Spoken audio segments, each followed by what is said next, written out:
पहली कक्षा में दाखिले के लिए आयु सीमा में मिलेगी छूट, पीरियड आधारित शिक्षक भर्ती होंगे। हिमाचल प्रदेश मंत्रिमंडल की बैठक शुक्रवार को मुख्यमंत्री सुखविंदर सिंह सुक्खू की अध्यक्षता में आयोजित की गई। बैठक में कई बड़े फैसले लिए गए हैं। मंत्रिमंडल ने राज्य के प्राथमिक विद्यालयों में पहली कक्षा में दाखिला लेने के लिए आयु सीमा में 6 माह की छूट देने का भी निर्णय लिया गया। नर्सरी में 3 वर्ष से अधिक, LKG में 4+ और UKG में 5 साल से अधिक आयु के बच्चों को दाखिला मिलेगा। मंत्रिमंडल की बैठक में शैक्षिकी मानकों को बढ़ावा देने तथा अगली पीढ़ी को विकसित करने के लिए प्रारंभिक एवं उच्च शिक्षा विभाग में वार्षिक पीरियड आधार गेस्ट टीचर को सैद्धांतिक स्वीकृति प्रदान की गई। बैठक में मातृत्व लाभ अधिनियम 1962 के अंतर्गत शिक्षा विभाग में कार्यरत महिला कुक सह हेल्प को 180 दिन का मातृत्व अवकाश प्रदान करने को मंजूरी दी गई। ये लाभ 2 से कम जीवित बच्चों वाली महिलाओं को ही देय होगा। DGP पद पर बने रहेंगे कुंडू। सुप्रीम कोर्ट ने हाई कोर्ट का आदेश किया रद्द, SIT गठित करने को कहा। सुप्रीम कोर्ट ने शुक्रवार को वरिष्ठ IPS अधिकारी संजय कुंडू को राज्य के DGP के पद से हटाने के हिमाचल प्रदेश उच्च न्यायालय के आदेश को रद्द कर दिया। मुख्य न्यायाधीश DY चंद्रचूड़ की अध्यक्षता वाली पीठ ने उच्च न्यायालय के 9 जनवरी के आदेश को चुनौती देने वाली कुंडू की याचिका पर सुनवाई करते हुए यह आदेश पारित किया, जिसमें उन्हें पुलिस महानिदेशक DGP के पद से हटाने के पहले के आदेश को वापस लेने की उनकी याचिका खारिज कर दी थी।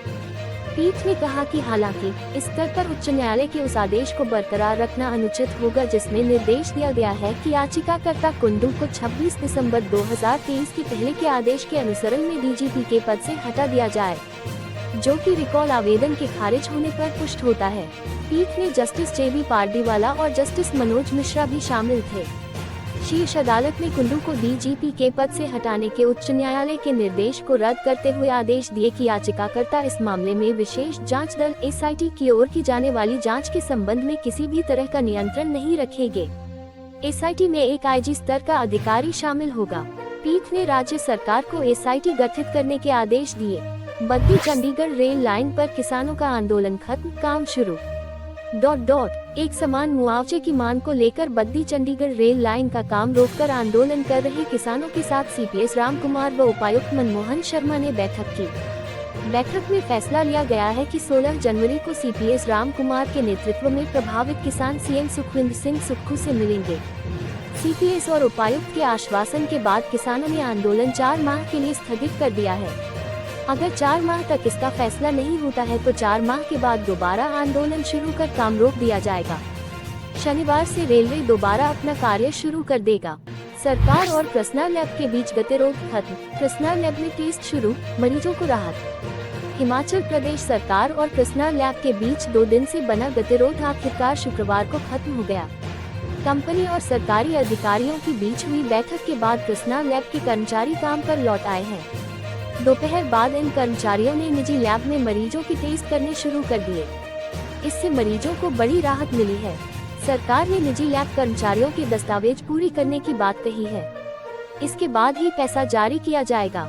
हालांकि इससे पहले निजी लैब की ओर से टेस्ट की जांच और एक्सरे बंद किए जाने के बाद प्रदेश सरकार ने सरकारी लैब में दिन रात टेस्ट करने की व्यवस्था सुचारू कर दी थी। रोटेशन में लैब टेक्नीशियन को सेवाएं देने के आदेश जारी किए गए थे। इसी बीच निजी लैब ने काम करने की हामी भर दी। विक्रमादित्य सिंह बोले, कब जाऊंगा अयोध्या ये तय नहीं, लेकिन जाऊंगा जरूर। लोक निर्माण मंत्री विक्रमादित्य सिंह ने कहा, अयोध्या कब जाऊंगा इसकी तारीख अभी तय नहीं है, लेकिन जाऊंगा जरूर। गुरुवार को इस मामले को लेकर उन्होंने कांग्रेस हाईकमान से बात कर ली है। पार्टी के शीर्ष नेतृत्व ने मेरे अयोध्या जाने को लेकर असहमति नहीं जताई है। पार्टी नेताओं ने कहा है कि अयोध्या जाना व्यक्तिगत मामला है, इसका फैसला उन्होंने मुझ पर ही छोड़ा है।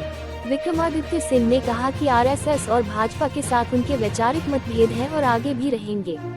भगवान राम में उनकी पूरी आस्था है।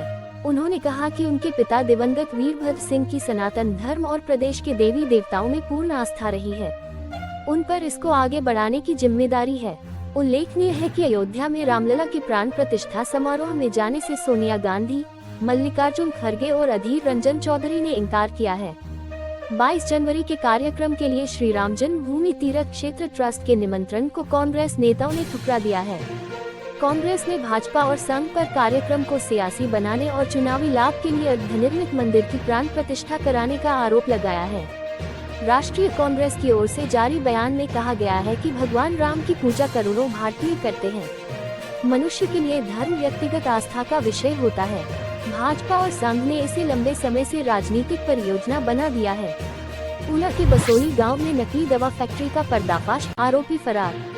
पुलिस ने हिमाचल प्रदेश के जिला मुख्यालय से 8 किलोमीटर दूर बसोली गांव में नकली दवाएं बनाने वाली फैक्ट्री का पर्दाफाश किया है। आरोपी फैक्ट्री में लंबे समय से सिर दर्द, बुखार, एलर्जी, बीपी, मधुमेह, हौट समेत अन्य गंभीर बीमारियों की नकली दवाएं तैयार कर रहा था और लोगों को बाजार से आधे दाम पर बेचता था। हालांकि पुलिस के आने की सूचना से पहले ही आरोपी मौके से फरार हो गया। पुलिस ने आरोपी की पत्नी और बेटे को पूछताछ के लिए हिरासत में लिया है, जबकि आरोपी बलराम सिंह चौहान को पकड़ने के लिए अलग अलग जगह दबिश दी जा रही है। पुलिस ने शुक्रवार सुबह बसोली गांव में नकली दवाएं बनाने की फैक्ट्री में दबिश दी। हालांकि आरोपी मौके पर नहीं मिला। गांव के पास ही पुलिस को झाड़ियों में दवाओं के जले रैपर भी मिले हैं। वहीं 4 से 5 जगहों पर जलाई दवाएं मिली हैं। पुलिस ने ब्रांडेड दवा कंपनियों के नाम से छपे रैपर के रोल भी बरामद किए हैं। इन्हीं कंपनियों के लेबल लगाकर आरोपी दवाएं बेचता था। दवा तैयार करने से जुड़े उपकरण भी पुलिस के हाथ लगे हैं। आरोपी से पुलिस और अन्यों से बचने के लिए मदनपुर बसोली में ही एक दुकान नुमा कमरा और एक अंडरग्राउंड टंकी तैयार की थी। आरोपी बसोली में करीब 25 साल से रह रहा था और मूल रूप से उत्तर प्रदेश का रहने वाला है। पुलिस की प्राथमिक जांच में सामने आया है कि आरोपी लोगों को बताता था कि वह कैरी बैग तैयार करता है, लेकिन कम समय में अच्छी खासी संपत्ति बनाने के कारण वह क्षेत्र में लोगों की चर्चा में रहता था। एशियाई खेलों में देश को दिलाया स्वर्ण पदक, युवाओं के लिए प्रेरणा बनी कबड्डी खिलाड़ी ऋतु नेगी। चीन के हांगझोउ में अक्टूबर में हुए एशियाई खेलों में देश के लिए स्वर्ण पदक जिताने वाली भारतीय महिला कबड्डी टीम की कप्तान व अर्जुन अवार्ड से सम्मानित ऋतु नेगी ने कड़ी मेहनत के दम पर यह मुकाम हासिल किया है। ऋतु नेगी आज सभी युवाओं के लिए प्रेरणा स्रोत बनी है।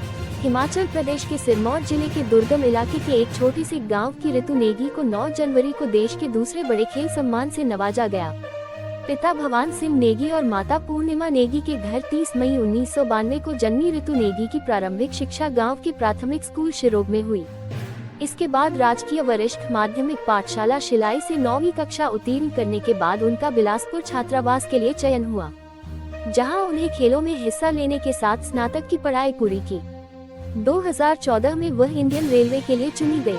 2022 में उनका विवाह कबड्डी स्टार हरियाणा की पानीपत निवासी रोहित गुलिया के साथ हुआ। 2014 से वह भारतीय रेलवे से खेल रही हैं। पिता भवान सिंह नेगी के अनुसार बेटी को सम्मान से नवाजा जाना पूरे हिमाचल के लिए गर्व की बात है। हिमाचल के कई भागों में 2 दिन बारिश बर्फबारी के आसार, कुकुमसिरी का पारा -8.9 दर्ज। हिमाचल प्रदेश के मध्य व उच्च पर्वतीय कई भागों में 2 दिन बारिश बर्फबारी की संभावना है। वहीं मैदानी क्षेत्रों में 14 जनवरी तक कोहरे का येलो अलर्ट जारी किया गया है। मौसम विज्ञान केंद्र शिमला के अनुसार 16 व 17 जनवरी को प्रदेश के मध्य व उच्च पर्वतीय कुछ स्थानों पर बारिश बर्फबारी का पूर्वानुमान है। आज भी उच्च पर्वतीय 1-2 स्थानों पर बारिश बर्फबारी हो सकती है। पश्चिमी विक्षोभ की सक्रियता से मौसम में ये बदलाव आने की संभावना है। उधर आगामी 2 दिनों के दौरान सुबह के समय मंडी, बिलासपुर, हमीरपुर, ऊना, कांगड़ा, नूरपुर, सिरमौर, पांवटा साहिब, धौलाकुआं और सोलन, बद्दी, नालागढ़ के अलग अलग हिस्सों में घना कोहरा छाए रहने की संभावना है। शुक्रवार सुबह भी कई क्षेत्रों में कोहरे की वजह से लोगों को परेशानी झेलनी पड़ी। घना कोहरा पड़ने से मौसम में ठंडक बढ़ गई है। विजिबिलिटी कम होने से वाहनों की आवाजाही प्रभावित हो रही है। सुबह और शाम के समय जिला में लोग भी घरों से बाहर कम ही निकल रहे हैं। ऊना में शीतलहर, कोहरे से जनजीवन अस्त व्यस्त, ठंड से बचने के लिए कश्मीरी कांगड़ी की बड़ी मांग। ऊना जिले में शीतलहर का प्रकोप लगातार जारी है। कोहरे की मार ने लोगों की परेशानी को बढ़ा दिया है। सर्द हवाओं के बीच लोहड़ी से एक दिन पहले शुक्रवार को बेहद कम लोग बाजार में खरीदारी करने पहुंचे। हालांकि मूंगफली की थोक की दुकानों पर लोग खरीदारी करते नजर आए। जानकारी के अनुसार जिले में न्यूनतम तापमान 2 डिग्री से भी नीचे आ चुका है। वहीं अधिकतम तापमान भी 10 डिग्री के आसपास है। ऐसे में सुबह व शाम के साथ अब दोपहर के समय भी लोग शीतलहर से जूझ रहे हैं। खासकर दोपहिया वाहन चालकों को आवाजाही में खासी परेशानी हो रही है। दुकानदार व अन्य कार्यस्थलों पर लोग हीटर व आग जलाकर सर्दी से बचने का रास्ता ढूंढ रहे हैं। गुरुवार की तरह शुक्रवार सुबह की शुरुआत भी घनी धुंध के साथ हुई। हालांकि लोगों की उम्मीद थी कि दोपहर तक धूप खिलेगी और सर्दी से राहत मिलेगी, लेकिन कुछ क्षण के लिए खिली हल्की धूप के बाद सूर्यदेव नजरों से ओझल हो गए और पूरा क्षेत्र दोबारा सर्दी की जकड़ में आ गया।